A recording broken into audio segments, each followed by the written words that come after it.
Hey, how's it going? Dave from Comic Book Investments. Well, it's Friday, so that means it's Financial Fridays. This is where I usually give some tips and advice. So this is what's going on in the financial world. Today, I'm going to talk about the stimulus bill that just passed, where everyone got $1,400 if you made, I think it was under $75,000 a year. Now, the way government does things is they make things sound really nice and give you this nice little package. But inside the bill, that should be a couple pages, it's like thousands of pages. So in there, they have a bunch of random stuff going on. And one of the things that they had in this bill that a lot of people kind of glossed over, didn't know, that will affect you. I'm assuming most of you people that watch probably have little side hustles that sell maybe on eBay or maybe Etsy or Amazon or something like that. Maybe even do like a gig economy, even things that are like DoorDash and Uber and all that kind of stuff. So what they have in this new stimulus bill is a new way to tax you. Yes. So they gave out you $1,400, but then they're like, well, how can we get that $1,400 back over time? Well, this is how they're going to do it. So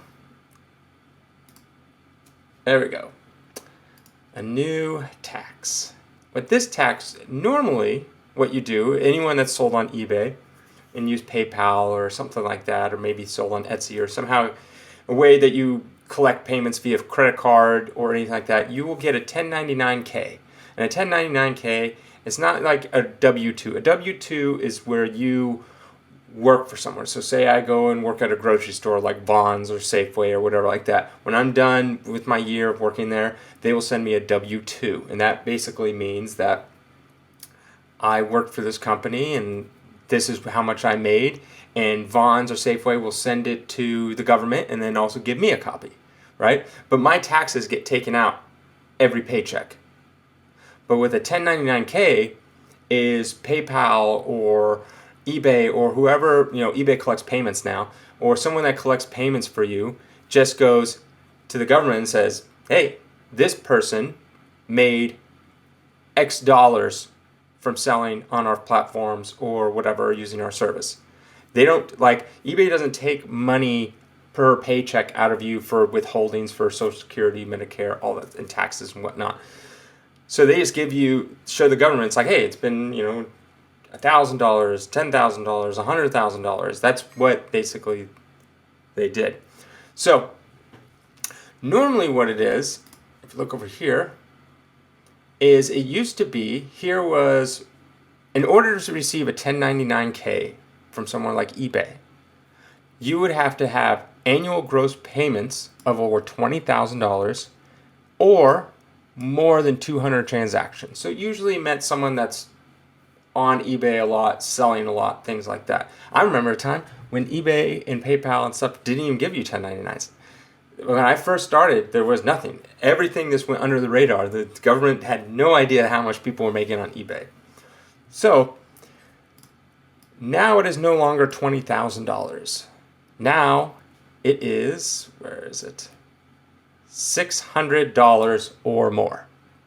That means if you sell Spider-Man 300, just one a year, and it sells for $800, you have to pay taxes on that now. Before, you had to exceed $20,000 or more than 200 transactions, right? Now there's no more transaction limit.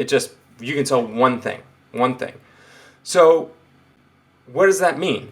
The reason why they're doing stuff like this is they sneak things in like this so they can get more money, because the people that aren't going to complain and are just going to pay it are people that don't make very much money.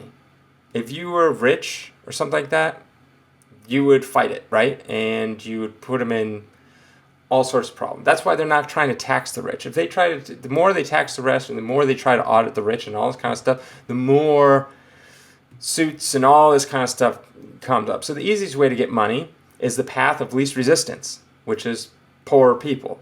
So if someone sells like $1,000 worth of stuff on eBay or Etsy or something like that, and then they get taxed on it, whatever it is, 20, 30%, whatever their bracket is, they're not really going to fight. There's nothing you're going to do. And also, you probably won't even know this. You'll probably sell, say you sell some comic book or some Pokemon card, towards the beginning of the year and you totally forgot you even sold it. Then all of a sudden, because eBay has to report this to the government, they're going to be like, John Smith sold this Pokemon card for $800, 8 months ago. And they send it to the IRS. The IRS then goes, oh, it looks like John Smith didn't put it on his taxes that he sold this $800. All right, we're going to send him a bill. And then you get a nice little bill.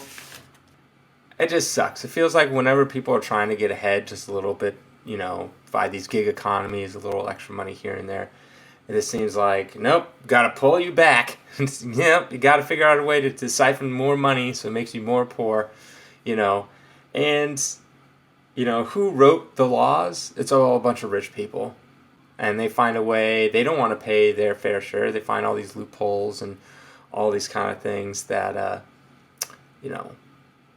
make it so they can have more money. Kind of like how I'm pretty sure there's hyperinflation going on. And the only thing that really holds value during hyperinflation is when you have assets, hard assets like a house or, even collectibles now. Things like that. Those are things that hold value. And so look at housing prices and collectible prices, comics, cards, all that, all breaking records, all massive amounts. And some people think it's a bubble, but I don't think it's a bubble. I think it's just your dollar is worth less. And so it just sucks when, these people are trying to make more money. And meanwhile, the government's just inflating things. So then the rich just get richer, and then the poor have to end up paying more taxes to counterbalance the fact that we just gave out a bunch of stimulus bills and, a bunch of money to a bunch of rich people. The stimulus bill, affected more people made under $75,000, but they gave out a bunch of bonuses and money in the other stimuluses that went to helping out companies that didn't need it. I think around here, the Staples Center in Los Angeles ended up getting millions in these tax funding things, and then they got caught, so they're like, oh, we'll give it all back. It's you don't need millions of dollars, you already have billions. What are you going to do with it was 1.3 or something, 1.4, I can't remember, $1 million. So yeah, it just, then that's just how it goes. But that's what they're going to do. They're going to tax all these poor people that try to make a little extra money. Like some college kid who just, I have a couple Magic cards or Pokemon cards that I can make some money off of. Well, nope, now you're going to have to pay taxes and all that kind of stuff. And it just kind of sucks. That's the route that they're going, but it's the easiest route to get more money from people is, taxing all these people. And some people think, well, maybe that's, you have to pay your fair share. And, I see that as well. But that's basically what's going to happen. So that little stimulus that you got is, there's the little devils in the details, So that I just wanted to bring that to people's attention that, here's another article on it, that basically it's going to come into effect. Looks like the change starts with the tax season of 2023. So it won't come into effect for a few years. Transactions that aren't goods or services, such as earnings from Bitcoin, are exempt. So you don't have to worry about that. But it's going to affect contracts from app-based companies and entrepreneurs who sell goods on places like eBay and Etsy will receive a 1099-K that they received via credit cards or other third-party services, which is like Venmo, PayPal, all that kind of stuff, when the annual income is over $600. So yeah, other app-based companies, so that's probably like your Grubhub, your DoorDash, your Uber, your Lyft, things like that, I'm imagining. So all those people who are trying to earn a little extra money is now, you're just going to have to pay taxes on it. And so that really affects, a lot of people that just maybe don't sell $20,000 of stuff, but maybe sell $5,000 or $7,000, just a little, an extra grand or so a month, just a little bit extra to help them get by. Now they're going to have to pay taxes on it. And what's taxes? Roughly around 20%, 25%-ish, depending on your tax bracket. So now that $1,000 is going to go down to, $800, $750, $700, something like that. And on top of that, you're going to have to look out for these things because they will come to you and you better make sure you have them so you can give them however you do taxes. Either you have tax person or you go on TurboTax or something like that. Look out for these, because if not, you'll get a letter and they will automatically start. And the thing is, they will take the most they can take from you. So it's not like a business where you can like write it off. Right? That's how since I'm like a business with this stuff, I just write it off. I write it because I had to pay for these goods, and then I sold them, then I made the profit, but then I reinvest the profit into other, goods and stuff like that to continue selling and all that kind of stuff. So yeah, it just kind of sucks that this is the route that they're going, and this is how they put it in, so no one notices, because that bill was going to pass regardless. Can you imagine me, the person like, well, I don't like how they did this. They're taxing the poor with these gig economies, and that's what people want. They do these extra side hustles to make extra money, but they're not going to not vote it in. And it was kind of the same as like, they're debating putting the $15 minimum wage in there. And I guarantee there's a bunch of other bills and laws in there that most people don't realize that was in that bill that passed. So, yeah, I just feel bad for those people that, use these gig economies and selling things like on Etsy, eBay, and all that kind of stuff as a way to, make a little extra income. Now they have to pay taxes on it, and that's just going to suck. But it is what it is. I'm just bringing awareness to now the game has changed slightly. So, yeah, but at least you have until 2023.